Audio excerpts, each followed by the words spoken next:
Hello and welcome to today's Tiger webinar. I'm Lydia Palmer, Senior Director of Marketing and Communications in RIT's Division of Development and Alumni Relations, and I'm your moderator for today's webinar. We are happy to have you join us today, and we hope that our entire Tiger family is well and weathering this global challenge to the best of your ability. We want you to know that the RIT Office of Alumni Relations is available to help all Tigers in the coming weeks with a variety of needs, including new content relevant to this crisis and its impact on you, learning opportunities, and networking and career assistance in the coming months as our workplaces and our world work through the COVID-19 realities. We especially encourage everyone to connect to the RIT Alumni Association social media channels, including Facebook, LinkedIn, and Twitter, where you will find up-to-date communications and opportunities to connect with other Tiger alumni in your region and your industry. Those links are found in the chat box. The chat box can be opened by clicking on the chat icon at the right of your webinar window. Many in our RIT family have asked how they can help our students and the university during this unprecedented situation, and we are incredibly grateful for those offers. If you are able to help, we encourage you to support the COVID-19 Emergency Fund, which helps with unforeseen needs that continue to impact RIT students even today, including emergency housing, technology to complete online studies, transportation, and healthcare. We have included a link to that information regarding the fund and a way to support it in the chat box, and we thank you very much. We want to ensure that everyone is ready and familiar with the presentation tools. If you are joining from a remote location and are currently signed in to your company's VPN, we encourage you to close that channel during the webinar to increase the quality of the transmission. The webinar platform is secure and does not require VPN access. All attendees have joined in mute mode. However, your questions can be entered in the chat box at any time throughout the discussion. We will make every effort to address all your comments and questions throughout the webinar.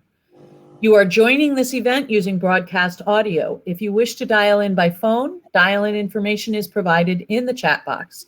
Live captioning is also being provided, and you can find the link to access that in the chat box as well. Today's webinar will be recorded and made available complete with captions in approximately 1 week following today's event. All participants will receive an email with the link to the recording. If you have any technical questions, please feel free to type those into the chat box as well, and we will do our best to get you the appropriate answers. And now on to our webinar. We are happy to welcome 2019 College of Health Sciences and Technology Distinguished Alumnus, Ed Shanshella II. Ed is the Chief Executive Officer of, oh gosh, I'm going to stumble, Amanuenseek, Ed? Amanuenseek Community Health Services, Inc. in Littleton, New Hampshire. ACHS, that's a lot easier to say. ACHS is a federally qualified community health center covering 26 rural towns with 31,000 residents, where 10,000 are ACHS patients. He joined ACHS as their COO in 2005. Prior to that, he enjoyed a more than 20-year career in the Rochester area healthcare industry, serving in leadership roles for respected organizations including the Rochester Primary Care Network, Finger Lakes Visiting Nurse Service, and Strong Memorial Hospital, University of Rochester Med Center. Ed has also shared his extensive healthcare administration knowledge as an adjunct faculty member at RIT, Keuka College School of Nursing, and Roberts Wesleyan College. Ed's extensive credentials include a BS in biotechnology from RIT and an MS in health systems administration from RIT, and an MS in education from the University of Rochester. Ed, we are so glad to have you with us today, and our audience is all yours. Thank you. I appreciate it. So I wanted to take a moment to frame today's webinar. We've been receiving a lot of information on COVID-19. And it's raised a lot of concerns for us professionally and personally. And I want to take a moment to reflect on its impact on our friends, family, and neighbors. So we're currently experiencing a reality, and fair enough, it is in transition. So I wanted to focus a little bit on the why, the how, and the what as it relates to our psychological safety as we experience an unprecedented experience that we have not seen as a world since 1918. So as we go through the presentation, we're going to raise some interesting questions. There'll be some poll questions put up for your consideration. And there'll be some information and framework that I'll present in a didactic manner. And then I'd like to proceed with having some conversations in a virtual way about our experience individually and collectively. So when I think about the reality we've been experiencing is unprecedented, that one may consider our emotional and our material sense as perhaps being threatened at some level. And it would be fair to say that it would be an existential threat that we're experiencing like nothing else. And so if we look at the infographic on the right-hand side and we look at our sense of security, we really want to look at how are we doing emotionally and how are we doing materially. And so that's something for us to think about carefully. And then within that context, to look at what's our sense of competence, our sense of autonomy, and our sense of belonging or relatedness. So at this time, I'd like to bring up the first poll, if I may. Let me know when that's available. Great. And so we're going to put all the polling questions up, but we're going to focus on the first one and be interested to see if people are experiencing an existential threat emotionally and materially. So we'll take a moment to have people select that and submit it, and then we'll post the results and we can discuss those briefly.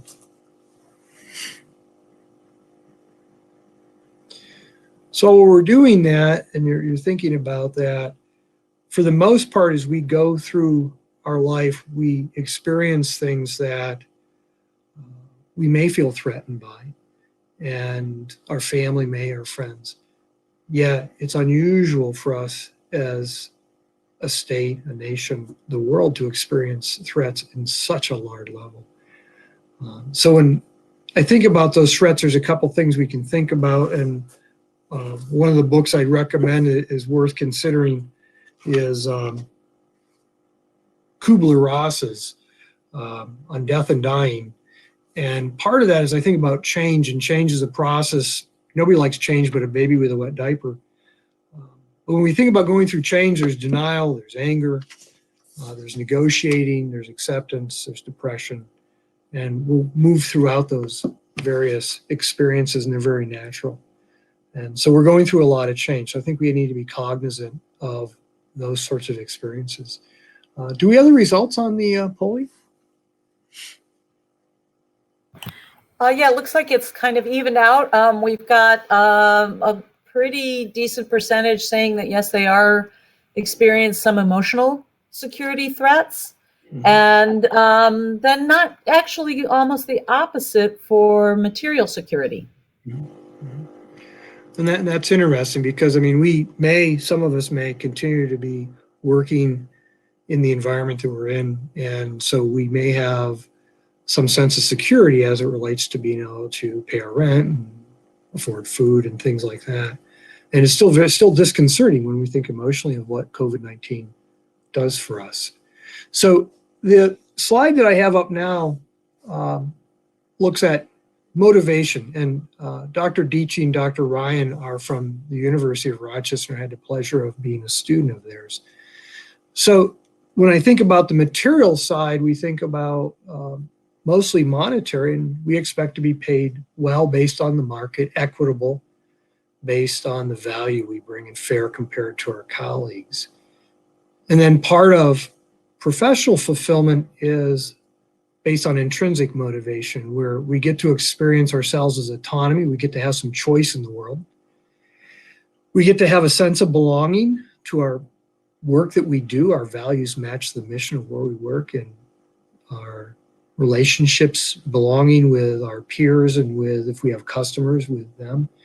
And a sense of competency, that is curious people. We investigate, we learn, and we grow, and that contributes to the organizations we work for. So when we think about COVID-19, I think it's fair to say when we look at the extrinsic motivators, when those are infringed upon and we're laid off or we're put on furlough, it begins to threaten our physical, our material security. And when that happens, it's fair to say that emotionally it has an adverse impact. We start to worry. We may experience depression. We may experience anxiety. And when we look at that and peel it back a little bit, our sense of autonomy and choice in the world with COVID-19, especially under a quarantine situation, we've been constrained significantly in our choices that we're allowed to make, not for bad reasons. Our sense of belonging is somewhat compromised. Perhaps we're telecommuting more and it's harder to relate to our fellow peers and the organizations we work for. We worry about our families and friends and maybe they're distant and we can't get to them. And so that sense of belonging is somewhat challenged. And our sense of competence of being able to be causal, to make things happen in the world, we see that even the scientists in the medical field are challenged with figuring out what competencies we need to grow in order to respond to COVID-19. It's testing for the virus, it's testing for antibodies for people who've experienced COVID-19, and ultimately the end game will be a vaccine. So those are some things that I think are important to consider. So when I think about an existential threat and I think about myself, there's about three corners that we can go to when we feel threatened. And usually those threats are intermittent, they're acute, and we can fight, we can flight, or we can freeze. And people who know me, I don't freeze very often, although I do live in northern New Hampshire, so it is very cold. Flight, it's not in my nature. Fight, yeah, that's where I go. And I can tell you that's part of my nature since I was a little kid. And when, as a CEO, I sense that there's a threat to our 10,000 patients and 100 staff, I go into fight mode. And so I've experienced COVID-19, and my senior leadership can attest to it, that they, unfortunately, at least in one instance, have been the recipients of my fight mode. And you go back and you say you're sorry and you take accountability for it and you move on. And then you reflect and go, oh, that's right. Just because I'm in a leadership role, I'm not immune to these experiences, and I'm living in the same environment. And that provides a sense of enhanced relatedness. I'm not insulated either. And so I think that's important to recognize. So when we look at fulfillment, and this is where I think we're challenged, is, where do we get a sense of fulfillment given that we're in COVID-19 and it's a threat and the tendency is to fight, flight, or freeze? How do we go out and experience fulfillment in a personal and in a professional life? And these are important areas to focus on. Is there another poll we can put up? Yep, I think there's that third poll that's set up. Let's see. You go to your poll tab, you can respond to this last question that's now up at the top. So at the top, I'd be interested to learn from everyone's experience. Where's your go-to? If you're threatened, where do you naturally lean to? Do you go into fight mode, and do you go into flight mode, or do you go into freeze mode? And I think that we may go into a different mode depending on the day of the week or the experience at the time. If I'm going to go into flight mode, then I'll go deep into my head and think about things and not be present.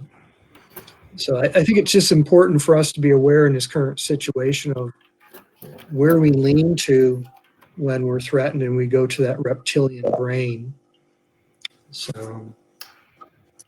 And we do have one question, which is, yes, where does hyper-focus fall in between fight, flight, and freeze? So people who just go into a zone and start doing what they're doing. I think that's a great question. And I know for myself that at times I will go into a hyper-focus. And when I think about hyper-focus, I think about shutting the world out for myself, that I'm focused, and to some degree, I would not see that as a fight mode. And I think it's challenging to think about flight or freeze. So I'm in action. If I'm hyper-focused on something, I'm engaged in something. And I think I would put that into the flight mode. It's a way to flee from the situation at hand and be in action that in this instance perhaps is not COVID-19 related.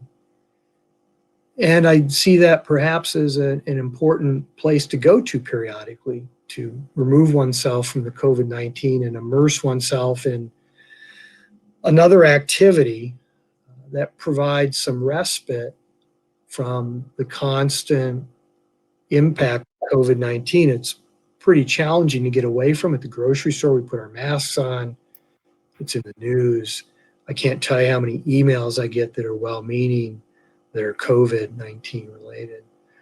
So I would see that as a mechanism of flight. That's a great question. Thanks for asking. And then we have a second question, which is for those of us who are fighters, how do we compensate for the fact that the most effective fight in this particular situation is to hunker down and stay put?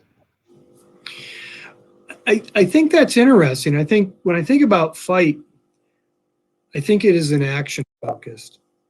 So I can give you an example in our community of a form of fighting, and not fighting from the domain of violence and fisticuffs, more of in action with an outward focus. And we have a variety of businesses and not-for-profits. The upstage players were one of the first to come to me and say, you know, how do we help? We have all sorts of fabric and we have sewing capability. So their construct of fighting was to start making masks. And when I think about that, it is as important that we receive these cloth masks for our patients, so when they wear them, they protect other people, as it is for the upstage players to experience a locus of control.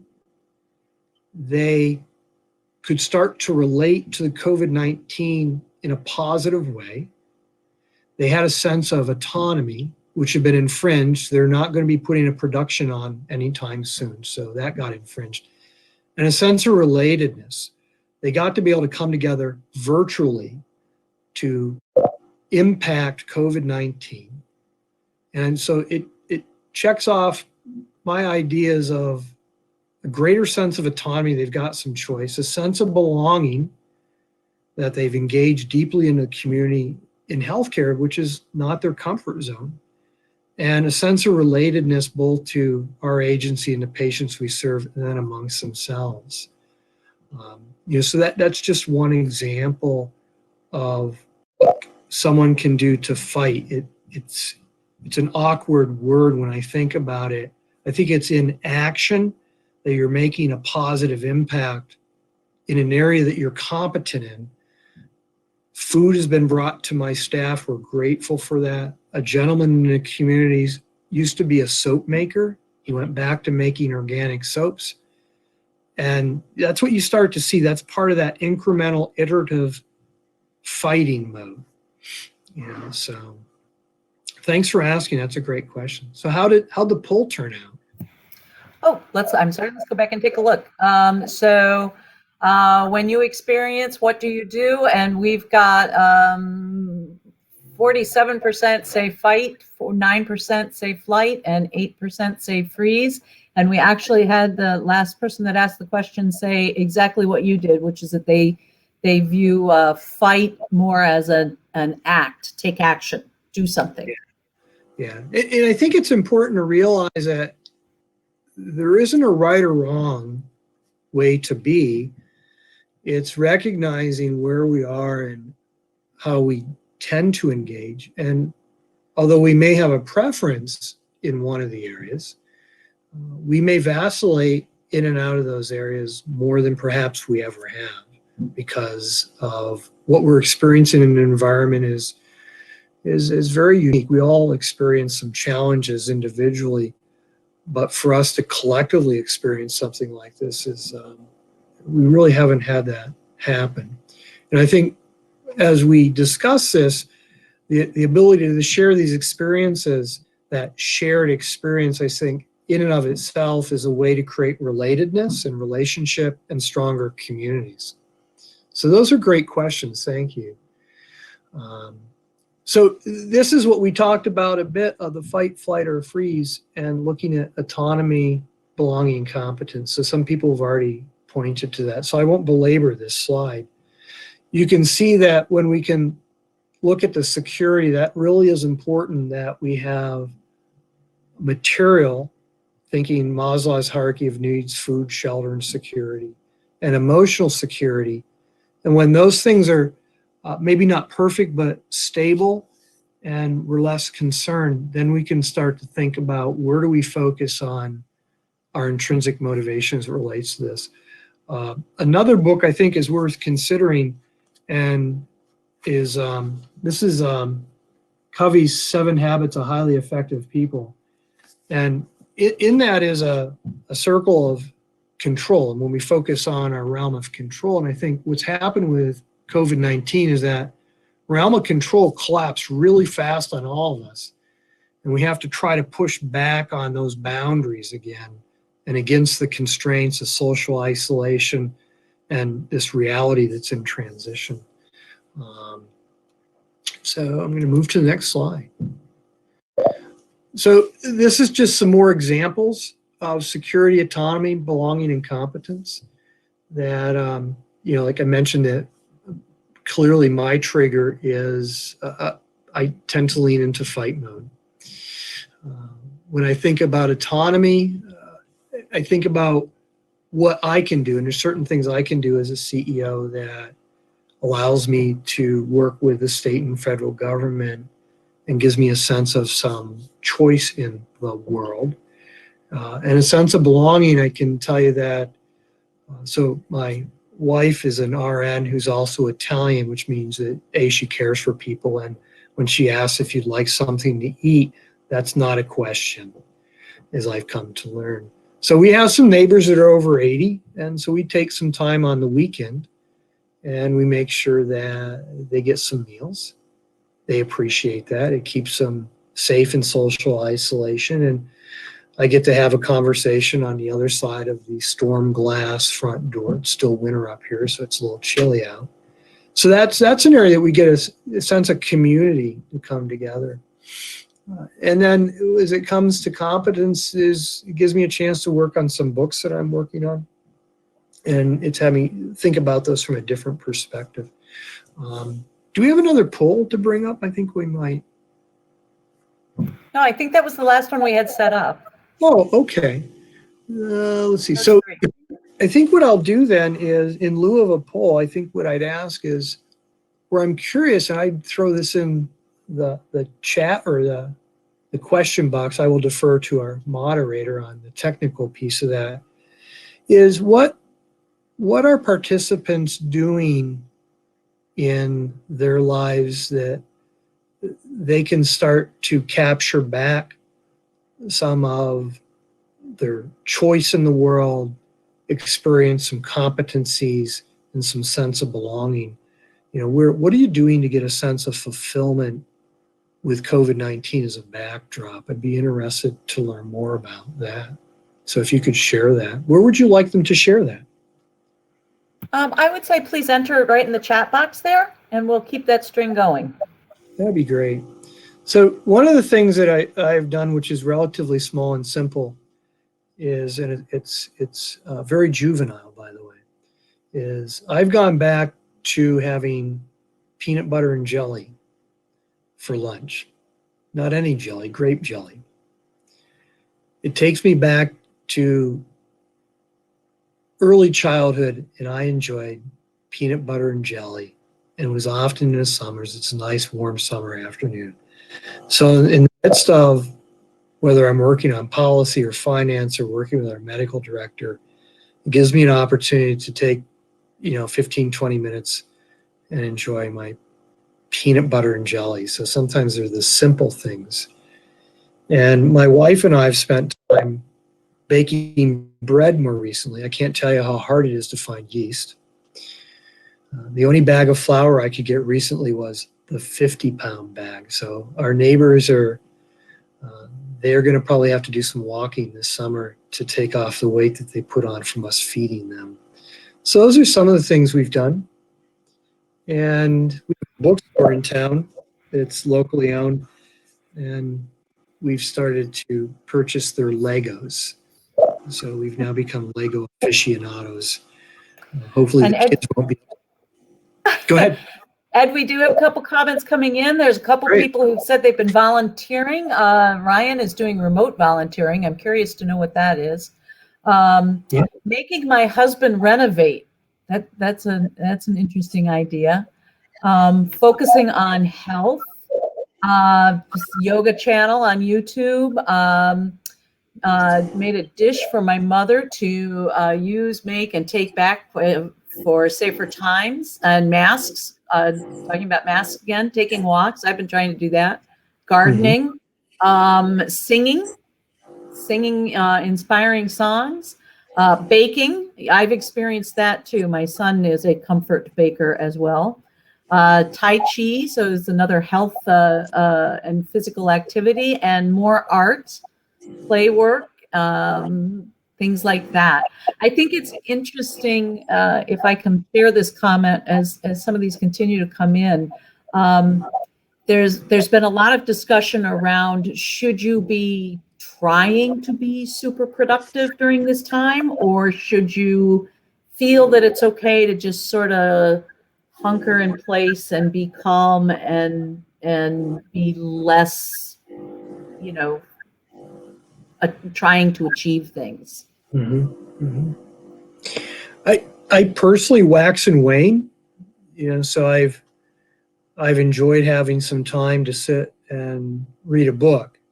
So I've started to work on a series I've become increasingly interested in history and leadership, and I've chosen to start reading presidential biographies and reading them in sequence.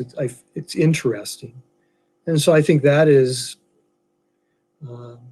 perhaps less productive than a project I've taken on of building a new loft in our townhouse.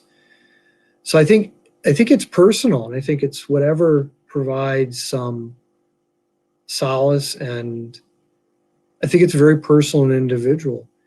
I enjoy providing the neighbors food as much as I enjoy my private time to sit and read a book. I'm not certain there's a right or wrong about it. I would be a little concerned if the isolation leads to depression, and I think people have to take a careful look at that, and hopefully friends and family will notice those sorts of signs of depression, where you just don't enjoy doing anything.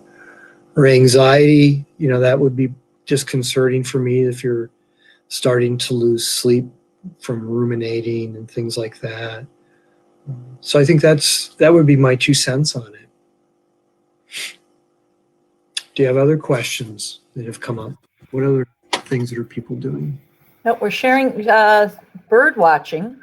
That's interesting. Watching nature rebound during all of this, and some virtual music concerts online. Painted 2. Here's another renovation. Painted 2 rooms. Assembling and giving away craft kits to friends' kids. Yoga and essential oils group. Some more of the introspective kind of things. Except for the happy hours with friends, that's in there. That's not introspective. So, but and we have to have some fun. We have to find new ways to have some fun, given the constraints. And I know we spent some time online with friends who are not close to us, anyways, geographically. So it made us wonder, why haven't we done this before? They live in New York State. We live in New Hampshire. They live in Connecticut. We live in New Hampshire. Why haven't we done this before? So, I mean, there are some interesting things that have come out of this being hunkered down. And Also, some creative things that we've been able to do at work. We were able to stand up a telehealth platform in fewer than 72 hours. I'm not certain we could have moved that fast, and it went really well. So you start to think about, well, why does it take us so long to do some things sometimes? But I think it gives us an opportunity to take a step back and look at either individually, organizationally, families, neighbors, communities.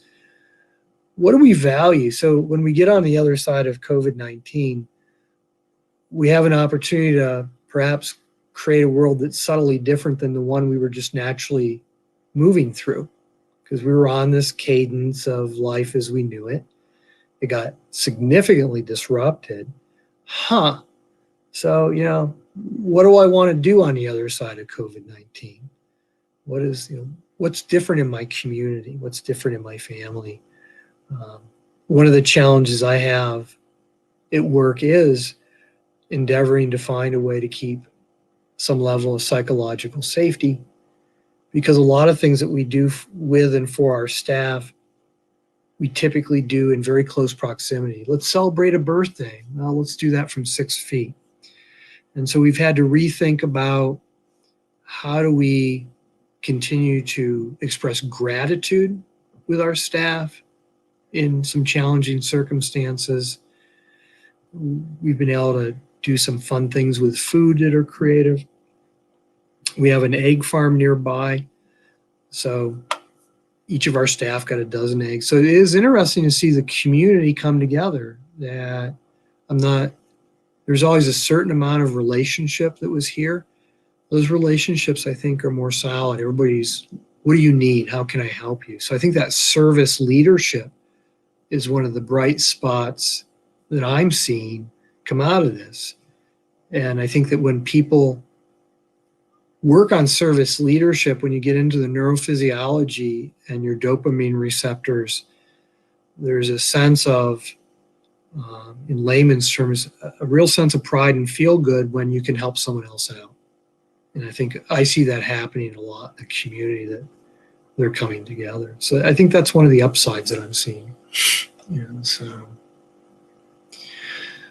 I won't go through this slide, but this is just a slide on some of the research around how people are dealing with COVID-19. So those are some things to consider. I included the link for you for that, so that if you want to go out and look at that. The other book that I recommend, you can tell I read a lot. It's all RIT's fault, I tell you, is Brene Brown, Rising Strong. And the value that I've gotten from that book, and I'm not always a good practitioner of Brown's work, is that we'll experience people regularly and we get a sense of what that experience is like. And I've noticed, especially at this time, that sometimes I experience them differently. And it's, wow, that's not Joe, that's not Sue, that's not what I'm used to.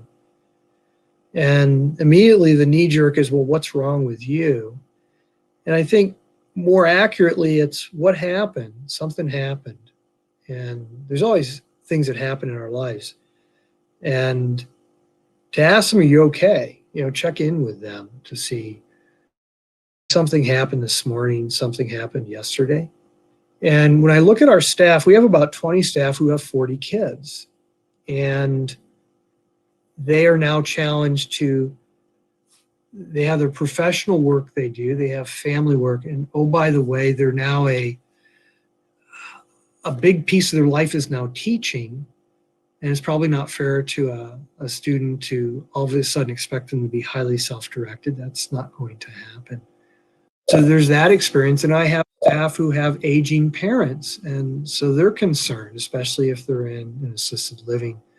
So I think being aware of those things around us lets us engage with people in a more compassionate, therapeutic way, more service leadership, because some of the behaviors may be those fight, flight, or freeze behaviors, and those are unusual. That's not the norm. So I think that if we're all aware of that, and we ask people how they are and what can I do, how may I help you,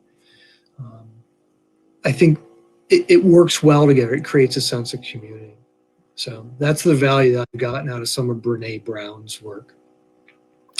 Ed, we have an interesting comment from Jennifer who says, what about I guess I would call it a level of stress, which is kind of odd, but the environment of managing relationships that really were not built on the concept of 24/7 togetherness and are creating sort of their own stresses.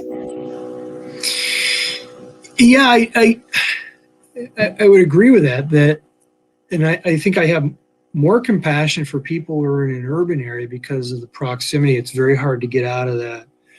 You know, I'm tired of, it's like looking at your face in the mirror. I'm tired of looking at myself all day long.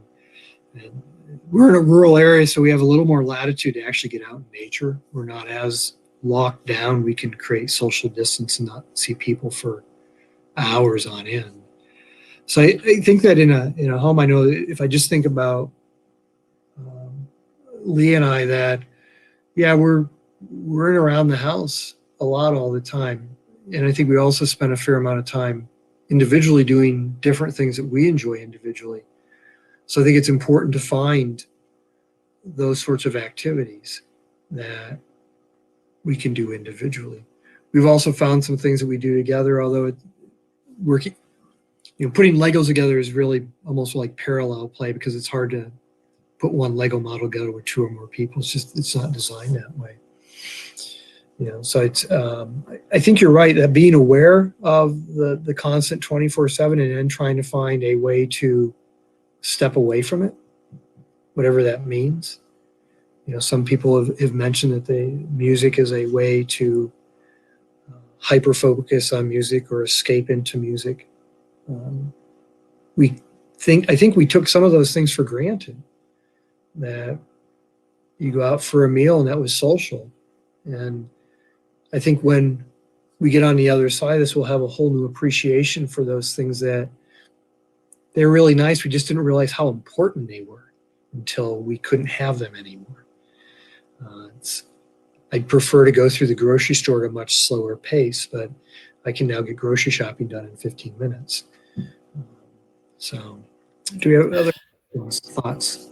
Yeah, I'll let everyone know that Tamara Werner, who is the director of alumni relations for Ed's College, shares that Brene Brown has a great TED Talk called The Power of Vulnerability. So go ahead and take a look. You can find that online.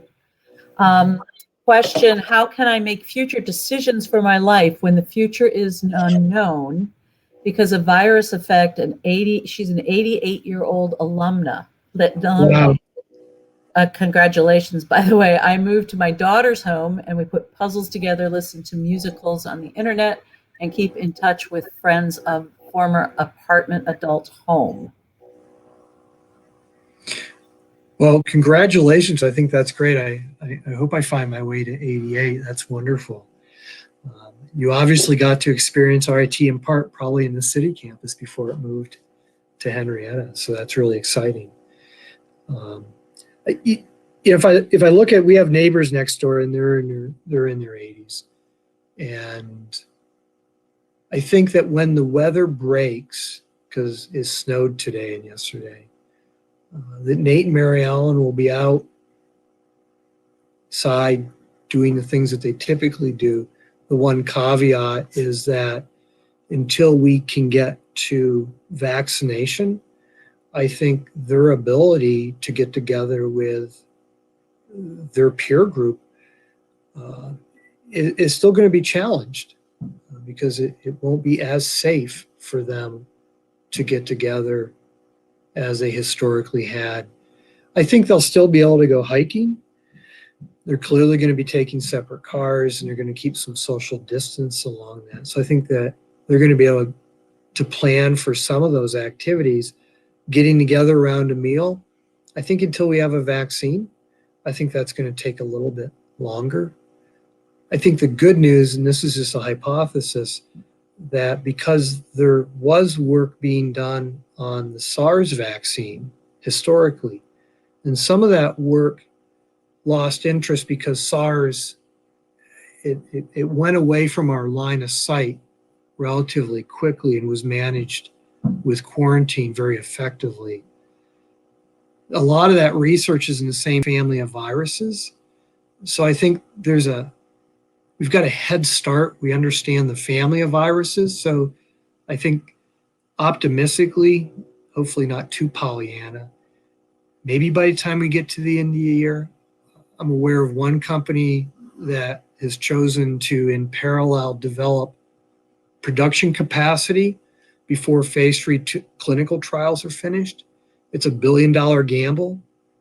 If they're right, we'll get a vaccine 3 to 6 months faster than if they hadn't done that. I also think that because this is a world phenomenon, we have some really, really bright people all around the world, that I think that they're going to come up with something faster, because we really don't have a choice. It's not, this is an entire world. We need to figure this out together. Ed, let's take another question. So is some of the stress that people feel related to the feeling of, and I guess the best way to describe it is competition for who's doing really meaningful things, as opposed to, so I will share with the audience that Ed and I were talking earlier, and I'm at home with one person who is immunocompromised and another one who's 86. So my inclination is to say, what have I been doing? Well, I've been taking care of what goes on in a house full of people who can't do things outside of the house. So there's a challenge to get to the point of being able to say, and that's enough. Do you find that to be the case? I think it's easy. I think it was, at least if I speak for myself early on, I think that was probably more the case of there is a, and maybe it's because I work in healthcare that it was almost like doubly so, to move as effectively and efficiently as safely to work on the financial sustainability of what is an $11 million organization, do the best we can to keep 100 plus staff safe. And sadly, we did have to do some layoffs in the process of that.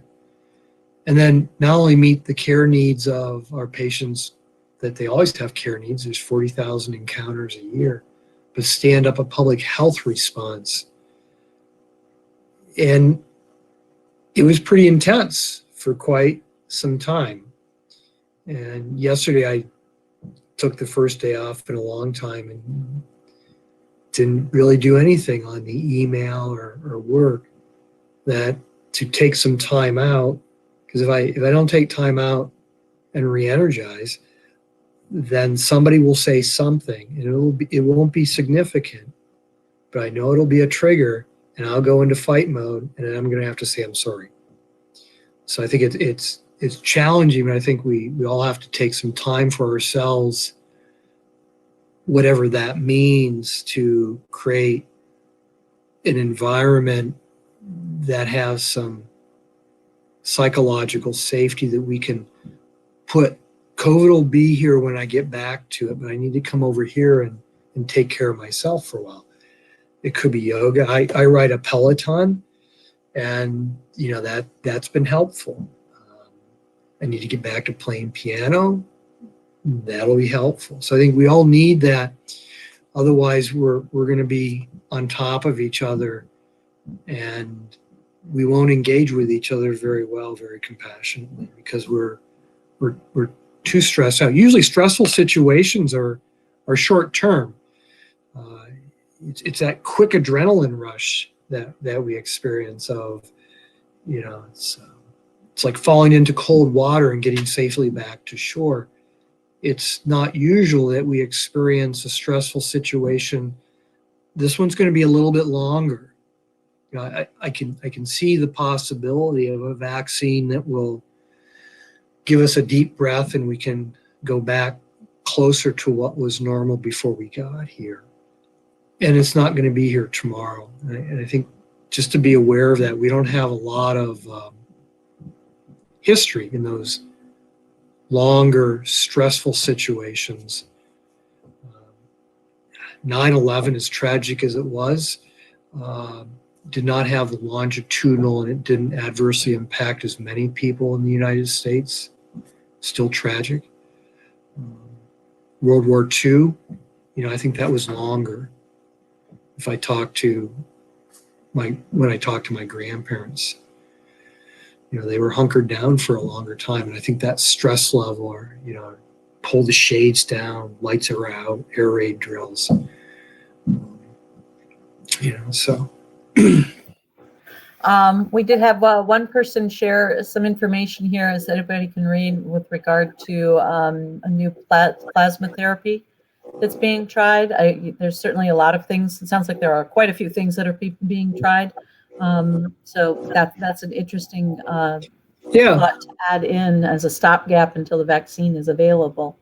Yeah, that's fascinating. That's with people who have some immunity, that's a way to share that immunity with other people, and that's very interesting. So you're seeing a lot of creativity out there, and I think that what we learn from this will better position us for other sorts of disruptions of normal life, whether it's natural caused hurricanes, tornadoes, things like that. I mean, I'd like to believe that the world will be a better, smarter, more compassionate place to play in the future as a result of this. I mean, people are sharing some things independent of politics, independent of international boundaries, and that's pretty cool. Terrific. Well, if anyone does have other questions, just go ahead and enter those into the chat box. And Ed, we did have a couple people ask about whether or not the slides can be made available afterward. Sure. You all will receive a recording, but if Ed's amenable, we can certainly send a PDF of the slides as well. There's some other resources I put as links if people find them available. They're illustrative, not exhaustive. This is my contact information, and I'm usually pretty responsive. That is my cell phone number. It is public knowledge. My fellow CEOs are a little chagrined that I keep my cell phone public. Yeah, if you wake me up at 2 a.m, I suspect you have a good reason. Please let me get a cup of coffee before we start. It's just how I've chosen to lead our organization. I'm kind of 24/7, and it's never gone sideways for me. So always feel free to reach out.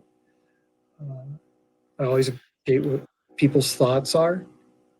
I think that moving forward, I think we'll be in a nice place when we get on the other side of COVID-19. I think some communities will really come together significantly, and people have been really creative and compassionate, which is exciting. There is some work being done amidst this somewhat challenging backdrop.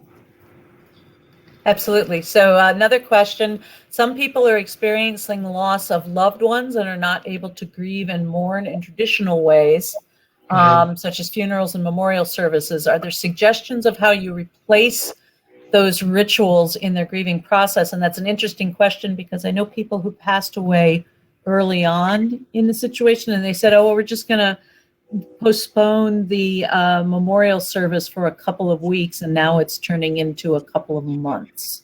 Yeah. I don't have a definitive answer for that.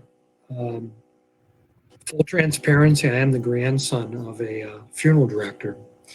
So I lived some of my childhood around that service line. And I remember asking my mother one time what the appeal was of, like, why do you do this? And she really said she saw it as being there for other people.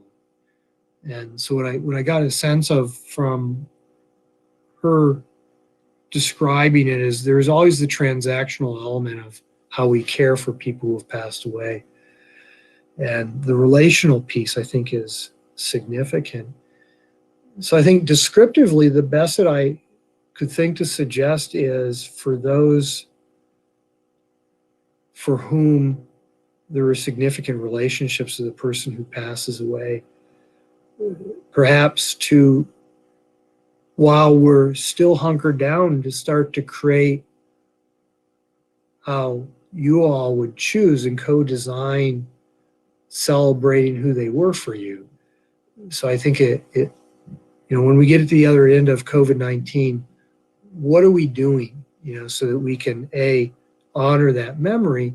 And I think it's important to get some closure. And unfortunately, that closure is going to be protracted because we've been infringed upon by a pandemic. So it's not fair. It's not right. And sadly, it's going to take some time. But I think that would be the best that I could. If it were me, I think I'd look at, okay, so what are we going to do? And we're doing something in planning to get there. So I know some of the nursing homes are trying to find ways to virtually bring people into the room because it's tragic that people can't be there. Yeah, and likewise for people who I know several people who've had weddings planned this past couple of weeks, and saying, "Gee, do we skip it entirely? Do we bump it out a couple of months, or do we, try and do something online?" And there's quite a substantial life interruption, and I think it's also interesting because you see how different the impact is of situations on different types of people, and recognizing that your experience is not the same as everyone else's. Yeah, those are those life milestones. And I think it's important to, if not now, it not being perfect, we can't ignore those milestones and they can't go uncelebrated, so it's a very challenging time. I think perhaps the right answers are the ones that feel right. That, like you said, it's different for everybody. And I don't know, maybe you do an online wedding now and you do one later, and maybe you should ask for gifts for both of them. Just saying, could work out well for you. That's an interesting idea. Thank you. Well, we are coming around to the end of our time here, and I appreciate, Ed, having you join us. It's been wonderful hearing some of your thoughts on this and sharing some ideas of how our audience can work through their personal experience, whether it is the fight, flight, or freeze type of feeling. If anyone does have additional questions, we will have you email them to ritalum@rit.edu, and we're happy to direct your questions to Ed. He also did provide his information there, and he invites you to go ahead and contact him directly. All of the audience members will receive the email from us in about a week with a link to the webinar recording, and that recording will be captioned. We will also include a PDF of Ed's slides when we send that email out. Ed, we want to thank you again so much for joining us today and sharing your insights, and thank you to our audience as well. Please visit rit.edu/alumni/tigers-staying-home for a listing of all of our upcoming virtual events. We have quite a few coming in the next 2 weeks, so please feel free to join us for as many as you possibly can. Please exit the webinar by simply closing the live storm window, and please do let us know what you thought of the webinar through a brief survey that you will receive via email after you have closed out the window.